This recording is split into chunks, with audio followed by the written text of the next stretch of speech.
नमस्कार दोस्तों, स्वागत है आपका टैग प्लस स्टडी पर। आज हम आपके लिए लाए हैं वर्ण विचार के महत्वपूर्ण प्रश्न। यह टॉपिक एग्जाम की दृष्टि से बहुत ही महत्वपूर्ण है, क्योंकि इस टॉपिक से बार बार प्रश्न पूछे ही जाते हैं। वीडियो को ज़्यादा लंबा ना करते हुए चलते हैं पहले प्रश्न की तरफ। जैसा कि आपकी स्क्रीन पर पहला प्रश्न, वर्णमाला किसे कहते हैं? वर्णों के व्यवस्थित समूह को, वर्णों के संकलन को, शब्द गणना को, शब्द समूह को। तो इसका आंसर हो जाएगा वर्णों के व्यवस्थित समूह को। नेक्स्ट क्वेश्चन है, भाषा की सबसे छोटी इकाई कौन सी है? शब्द, वर्ण, वाक्य, व्यंजन। तो इसका आंसर हो जाएगा वर्ड। अगर छोटी इकाई पूछी जाती है तो उसका आंसर है वर्ड। नेक्स्ट है, हिंदी वर्णमाला में कितने वर्ण हैं? 52, 53, 33, 11। तो इसका सही आंसर हो जाएगा दोस्तों 52। अगर पूछा जाता है तो 52 इसका आंसर रहेगा। नेक्स्ट है, हिंदी वर्णमाला में स्वरों की कुल संख्या कितनी है? 12, 11, 13, 14। तो इसका सही आंसर हो जाएगा 11, अगर स्वरों की संख्या पूछी जाती है तो। नेक्स्ट है, हिंदी वर्णमाला में व्यंजनों की कुल संख्या कितनी है? 11, 14, 52, 33। तो इसका सही आंसर हो जाएगा 33। नेक्स्ट है, स्वरों की कितनी मात्राएं हैं? 11, 10, 12 या 13। तो अगर मात्राएं पूछ ली जाती हैं तो वो 10 हैं, अगर स्वर पूछ लिए जाते हैं तो वो 11 है, क्योंकि छोटे आ की कोई मात्रा नहीं होती है। नेक्स्ट है, यहाँ हम वर्णमाला को एक ही नज़र में क्लियर कर लेते हैं। स्वरों की संख्या 11, अयोगवा स्वर अंग है, इनको मिला अयोगवा स्वर अंग है, काउंटिंग 2 हो जाती है। जिसको अनुस्वार और क्रमशः विसर्ग कहते हैं। अनुस्वार और विसर्ग, कुल स्वर 11 में 2 जोड़ देंगे अयोगवा स्वर तो ये 13 हो जाते हैं। स्पर्श व्यंजन का से क्रमानुसार माँ तक 25 हो जाएंगे। द्विगुण व्यंजन 2 होते हैं। अंतस्थ व्यंजन 4 होते हैं।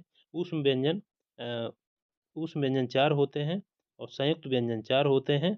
कुल वर्ण अगर इनको हम जोड़ेंगे तो इतना ये 52 बनेगा। चलिए इसको यहाँ भी क्लियर कर लेते हैं कि अंतस्थ व्यंजन कौन से होते हैं। अंतस्थ व्यंजन जो 4 हैं वो हैं य, र, ल, व। य, र, ल, व, ये 4 हो जाते हैं। चलिए इसको हटा देते हैं। और अब है अगला, अंतस्थ व्यंजन हमने क्लियर किया। ऊष्म व्यंजन कौन से होते हैं? तो ये 4 होते हैं काउंटिंग में। तो ऊष्म, जैसा कि नाम से पता चल रहा है, इनको संघर्षी भी जानते हैं, ऊष्म या संघर्षी व्यंजन। ऊष्म इसलिए बोलते हैं कि इनको बोलने उच्चारण करते समय गर्म हवा का एहसास होता है। तो स, ह, स, स, स और ह, ये 4 हो गया हमारा ऊष्म व्यंजन। और संयुक्त व्यंजन कौन से होते हैं? तो वो भी 4 होते हैं, जो है कि छ, त्र, ज्ञ और स्र। ये 4 हो जाएंगे हमारे संयुक्त व्यंजन। तो इस तरह से कुल ये मिला करके 52 वर्ड बनेंगे। नेक्स्ट है, निम्न में से कंठ ध्वनियाँ कौन सी हैं? कंठ, तालु, मूर्धन्य, ये सब ओष्ठ, इनसे पूछ लिया जाता है। तो यहाँ कंठ का उदाहरण है कि कंठ ध्वनियाँ कौन सी हैं? क, ख, ग, च, छ, ज, य, र, ल, त, थ, ध। तो इसमें हमारा सही आंसर हो जाएगा क, ख, ग।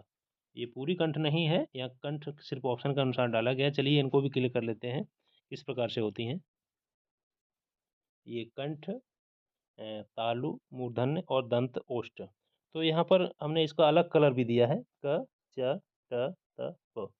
कचट तप करके भी याद कर सकते हैं, नहीं तो इनका क्रम कंठ, इनको तो हम क, च, ट, त, प, क वर्ग, च वर्ग, ट वर्ग, त वर्ग और प वर्ग, कचट तप। और कंठ, तालु, मूर्धन्य, दंत ओष्ठ, इनका क्रम हम अगर ऐसे याद नहीं हो रहा है तो KTMDO, KTMD वर्ड को याद कर लेंगे। और दोस्तों ये जो का से लेके माँ तक 5 5 जो दिए हैं, 5 × 5 = 25 जो वर्ड दिए हुए हैं, का से लेके क्रमानुसार माँ तक, ये स्पर्श व्यंजन भी कहलाते हैं। तो स्पर्श व्यंजन को 5 जगह इस प्रकार बांट दिया गया है। तो कंठ, कंठ से बोले जाते हैं क, ख, ग, घ, ङ। तालु से इसी प्रकार है, मूर्धन्य से भी हैं, दंत से, ओष्ठ से भी।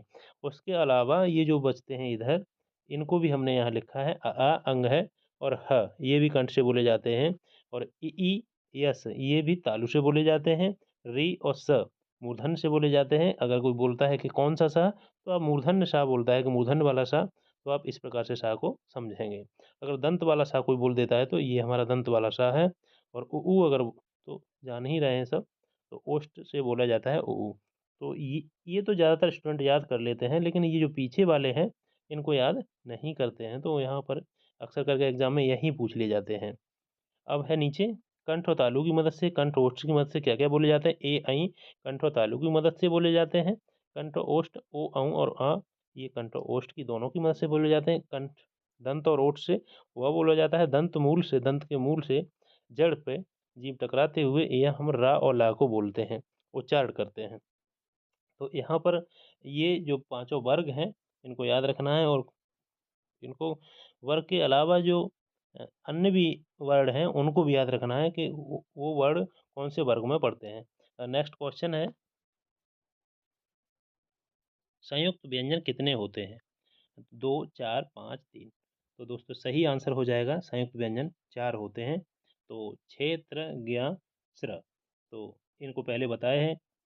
इनको किस प्रकार से, इनके किस किस के योग से ये बनते हैं, उनको हम आगे क्वेश्चन में क्लियर करेंगे। चलते हैं नेक्स्ट क्वेश्चन की तरफ। विचार होते हैं।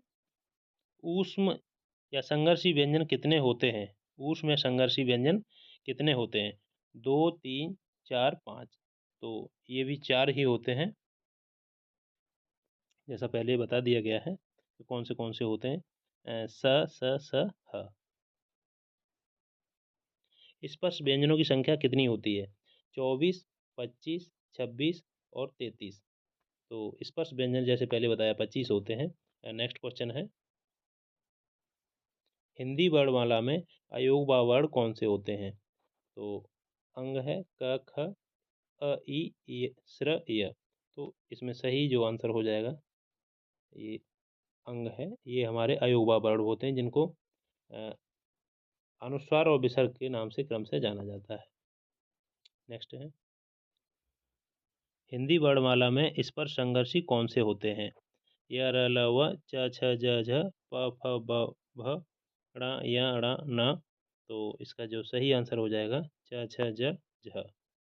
नेक्स्ट है, हिंदी वर्णमाला में लुंठित व्यंजन कौन सा होता है? ल य र व। तो लुंठित व्यंजन इसका सही आंसर हो जाएगा, सॉरी, लुंठित व्यंजन रा होता है। निम्न में से कौन से अर्ध स्वर हैं? य व र ल त्र ज्ञ स ह।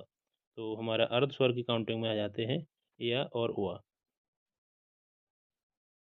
हिंदी वर्णमाला में पार्श्विक व्यंजन कौन सा होता है? ल य र व। तो इसका जो सही आंसर हो जाएगा ल। नेक्स्ट है, स्वरों के कितने भेद हैं? तो कहीं कहीं दो, और ये ऑप्शन है इसका 2, 3, 4, कोई भेद नहीं होता है। तो स्वरों को भेद कहीं कहीं ज़्यादातर 2 रहते हैं, लेकिन कहीं कहीं 3 दिखा देता है, कभी कभी किसी एग्जाम में, किसी बुक में भी दिखा देता है। तो स्वरों के भेद हम यहाँ 2 मान के चलेंगे, ह्रस्व स्वर और दीर्घ स्वर। ह्रस्व स्वर कौन से होते हैं? ह्रस्व स्वर होते हैं 4, अ ई उ रे। छोटा अ, छोटा अ बड़ा अ कुछ नहीं होता है, लेकिन आपको समझाने के लिए बोल रहा हूँ। अ ई उ रे, छोटा अ, छोटी ई, उ और रे। चलिए लिख देता हूँ इस पे, अ ई उ और रे, ये हमारा हो जाएगा ह्रस्व स्वर। और होंगे आगे दीर्घ स्वर। दीर्घ स्वर में आ जाएंगे, दीर्घ स्वर में आ जाएंगे आ ई उ ए ऐ और ओ औ। आ ई उ ए ऐ और ओ औ, ये हमारे इसमें आ जाएंगे दीर्घ स्वर में। तो हर्ष स्वर और दीर्घ स्वर। और प्लुत स्वर होता है एक, जो ये 2 मात्राओं की काउंटिंग का समय लेते हैं। और प्लुत स्वर क्या होता है, 2 से अधिक ले लेता है, जैसे ओम का उच्चारण करते हैं, या फिर और भी जैसे लिखा हुआ रहता है ऐसे ओम, ऐसे भी लिख देते हैं। तो इसको अगर बोलते हैं तो ओम का उच्चारण लंबा खींचता है अपने स्वर को, तो वो प्लुत स्वर में आ जाता है। तो हम यहाँ पर 2 ही स्वर मान के चलेंगे, स्वरों के भेद केवल 2 होते हैं, इसको लेके चलेंगे आंसर। और प्लुत स्वर की भी जानकारी रखेंगे, जो ज़्यादातर संस्कृत में यूज होता है। क्वेश्चन है, मूल या ह्रस्व या लघु स्वरों की संख्या कितनी होती है? तो 2, 3, 4, 6। तो इसकी जो संख्या होती है वो है 4। मूल की कहें, मूल स्वर की कहें, ह्रस्व स्वर की कहें, लघु स्वर की कहें, तो वो संख्या हमारी 4 होती है। अ, ई, उ, रे जैसे पहले अभी बताया, चाहे मूल करके क्वेश्चन आ जाए, चाहे ह्रस्व से पूछ लिया जाए, चाहे लघु से पूछ लिया जाए, हमारा आंसर भी 4 रहेगा। काउंटिंग में पूछा जाता है तो अ, ई, उ, रे अगर पूछा जाता है कौन से होते हैं तो सेम आंसर रहेगा। नेक्स्ट है, दीर्घ स्वरों की संख्या कितनी होती है? 4, 7, 6, 5। तो इसका सही आंसर हो जाएगा 7। जैसे अभी बताया था, आ, ई, उ, ए, ऐ, ओ, औ और रे। तो ये हो जाएंगे 7। सॉरी, इसमें री जोड़ दिया है। आ, ई, उ, ए, ऐ और ओ, औ, ये हो जाएंगे हमारे 7। तो इस प्रकार से यहाँ पर हमारे इसकी संख्या हो जाएगी 7। तो नेक्स्ट है, दीर्घ संधि स्वर या सजातीय स्वर की संख्या कितनी होती है? तो 4, 3, 5, 2। तो ये हो जाएंगे हमारे सजातीय या दीर्घ संधि स्वर 3 हो जाएंगे। इनकी काउंटिंग 3 होगी। इसका सही आंसर हो जाएगा, सॉरी, 3। कौन से होते हैं? आ, ई और उ। ये दीर्घ संधि, जो हम संधि पढ़ते हैं उसमें भी दीर्घ संधि में भी ये होते हैं। तो ये दीर्घ संधि स्वर भी हैं, तो इसलिए इनको दीर्घ संधि नाम पड़ा है। और सजातीय इसलिए है क्योंकि ये अपनी ही जाति से मिलके बने हुए हैं। आ धन आ, चाहे छोटा या बड़ा रहा हो आगे पीछे, लेकिन अपनी ही जाति से आ ही से मिलके बना हुआ है। और ई से ही मिलके बनी है। और ऊ से ही मिलके बना हुआ है। ये ट्रिक को याद रखेंगे और दीर्घ संधि शब्द याद रखेंगे तब भी यही है, क्योंकि संधियों में पूछा जाता है। तो विद्यालय इस प्रकार से जो आ का आंसर आता है उसमें दीर्घ संधि में आ, ई, उ में ही आंसर उस पर डिपेंड होता है। इसलिए दीर्घ संधि यही बनती है, आ, ई, उ। और सजाती स्वर इसलिए बोला जाता है कि अपनी जाति से ही ये वर्ण मिलके बने हुए हैं, तो ये सजाती स्वर की गणना में आ जाते हैं। नेक्स्ट है, संयुक्त स्वर या विजातीय स्वरों की संख्या कितनी है? तो 2, 4, 6, 3। तो इनकी संख्या हो जाती है 4। संयुक्त व्यंजन की बात नहीं कर रहे हैं, क्षेत्र ज्ञ स्र वो संयुक्त व्यंजन है, यहाँ हम संयुक्त स्वर पूछे जाते हैं उनकी बात कर रहे हैं।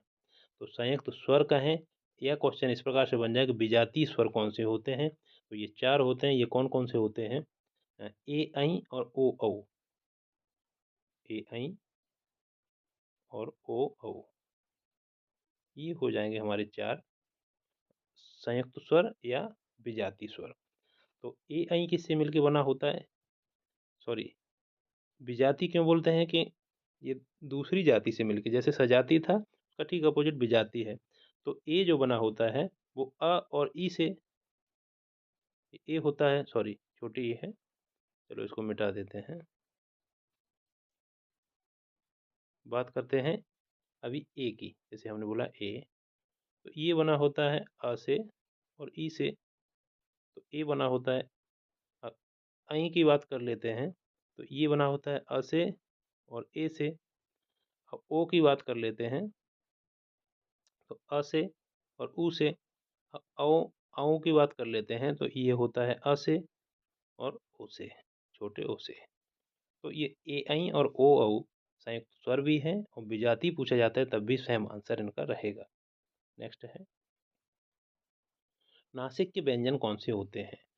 तो first, second, third, fourth, 4 option यहाँ दिया हुआ है, इनको पढ़ने में समय लगेगा, तो इसको हम डायरेक्ट करेंगे। ये फर्स्ट इसका आंसर हो जाएगा।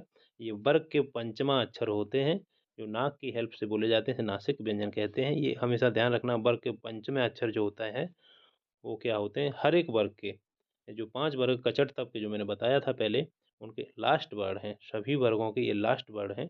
तो हर वर्ग का पंचमा अक्षर है, ये पहले के वर्ग का है, ये दूसरे, तीसरे, चौथे, पाँचवें, ये पांचों वर्ग के अंतिम अक्षरों को जोड़ दिया गया, तो ये नासिक व्यंजन में पूछ लिया जाता है। नेक्स्ट है, निम्न में से अघोष कौन से हैं?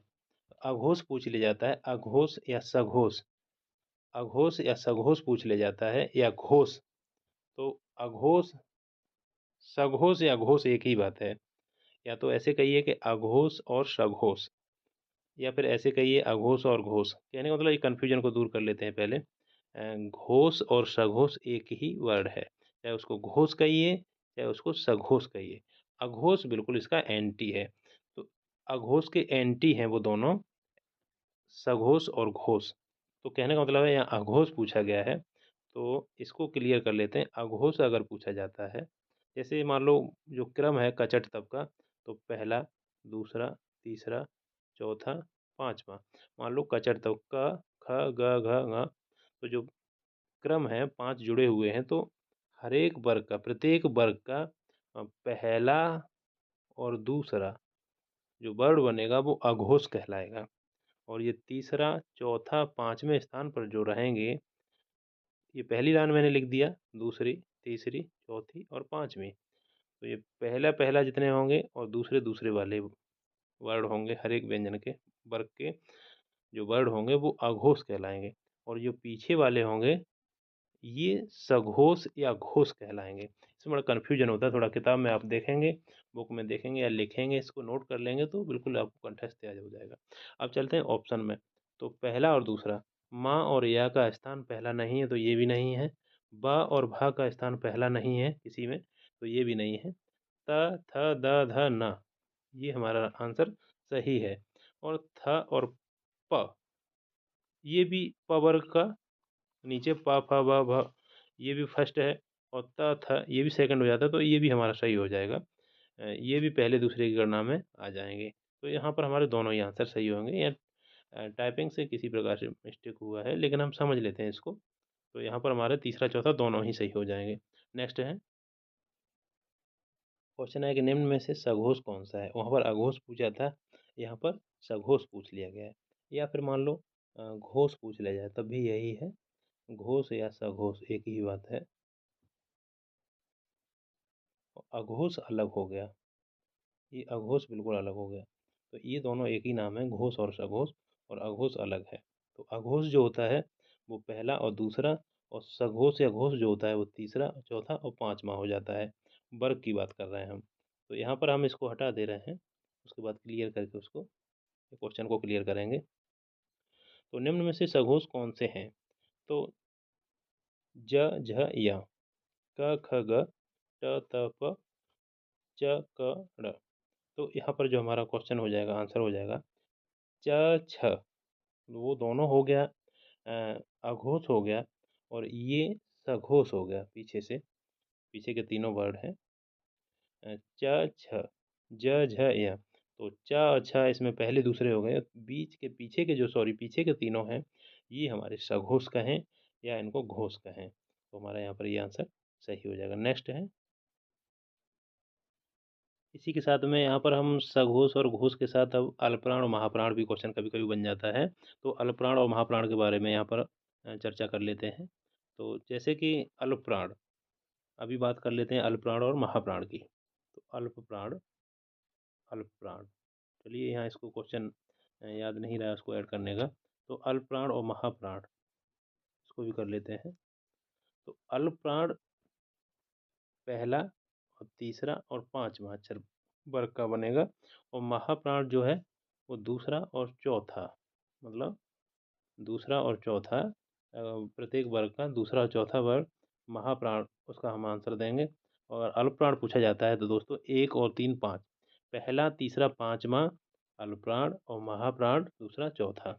तो सम विषम में लिया गया है। घोष सघोष में तो जैसे मान लो कि 1, 2, 3, 4, 5, तो घोष सघोष की बात की जाए तो वो इस प्रकार से हो जाती है, अघोष आगे के दोनों और सघोष पीछे के तीनों।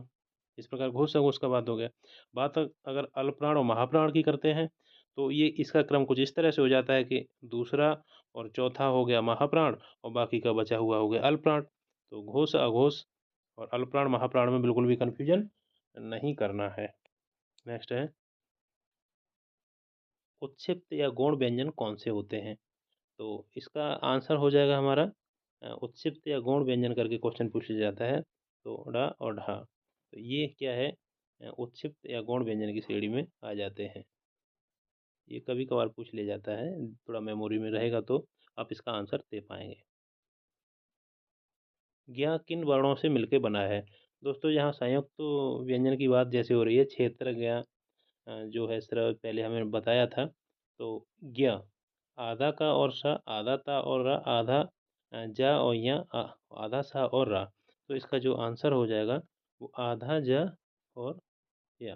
दोस्तों अगर ज बना हुआ है उसके नीचे से हलंत की तरह लगा हुआ है हलंत, तो वो आधा वर्ड काउंट किया जाता है। तो आधा ज और य, तो ये इन वर्णों से मिलकर बना होता है। बहुत क्वेश्चन पूछा जाता है, ये एग्जाम की दृष्टि से बहुत ही इंपॉर्टेंट क्वेश्चन है। ये संयुक्त व्यंजन से पूछ लिया जाता है। नेक्स्ट है, छः किन वर्णों से मिलकर बना है? आधा का और स, आधा ता और र, आधा जा और य, और आधा सा और र। तो इसका सही आंसर हो जाएगा फर्स्ट। कभी कभी नहीं, ये हमेशा अधिकांश पूछे जाते हैं ये क्वेश्चन। संयुक्त व्यंजन से ये क्वेश्चन पूछ लिए जाते हैं कि ये किस प्रकार से मिलके बने हुए हैं, किन वर्णों से मिलके बने हुए हैं, तो हमेशा इनको याद रखना। नेक्स्ट है, चित्र किन वर्णों से मिलकर बना है? आधा का और स, आधा ता और र, आधा जा और य, आधा सा और र। तो इसका जो आंसर हो जाएगा हमारा वो सेकंड वाला हो जाएगा, आधा ता और र। नेक्स्ट है, स्र किन वर्णों से मिलके बना है? आधा का और स, आधा ता और र, आधा जा और य, आधा सा और र। तो इसका जो आंसर सही हो जाएगा वो चौथा नंबर इसका आंसर सही हो जाएगा। दोस्तों कभी कभी, दोस्तों इसमें कभी कभी एग्जाम में अगर इस प्रकार से चिन्ह नहीं लगा हुआ है और एक जगह लगा हुआ है, तो उस चीज़ को भी हमें ध्यान देना है कि कौन सा आंसर हमें टिक करना है। ये बहुत मामूली सा कन्फ्यूजन भी उसमें दिया हो सकता है ऑप्शन में। उच्चारण के स्थान कितने हैं? मतलब उच्चारण के स्थान जो कंठ तालु करके हैं, तो 5 हैं, 4 हैं, 6 हैं, 3 हैं। तो इसका जो सही आंसर है वो 5 हो जाएगा। जैसे बताया था, KTMDO, कंठ तालु मूर्धा और दंत और ओष्ठ, ये हमारे 5 हो जाएंगे। दोस्तों हमारा ये जो वीडियो है आपको कैसा लगा, हमारा कंटेंट कैसा लगा, हमारी मेहनत आपको पसंद आई है तो हमारे वीडियो को लाइक करें, कमेंट करें और हमारे चैनल को भी सब्सक्राइब करें। साथ ही आपको बता दें कि अगर आप इसका PDF प्राप्त करना चाहते हैं इस प्रैक्टिस सेट का, तो हमारे टेलीग्राम का लिंक इसमें दिया हुआ है और डिस्क्रिप्शन में और भी वीडियो दिए हुए हैं, उनको भी देखें। और PDF प्राप्त करने के लिए टेलीग्राम को ज्वाइन करें और वहाँ से आपको PDF मिल जाएगा। अगर PDF नहीं मिलता है तो कमेंट करें, आपको PDF प्रोवाइड करा दिया जाएगा। धन्यवाद।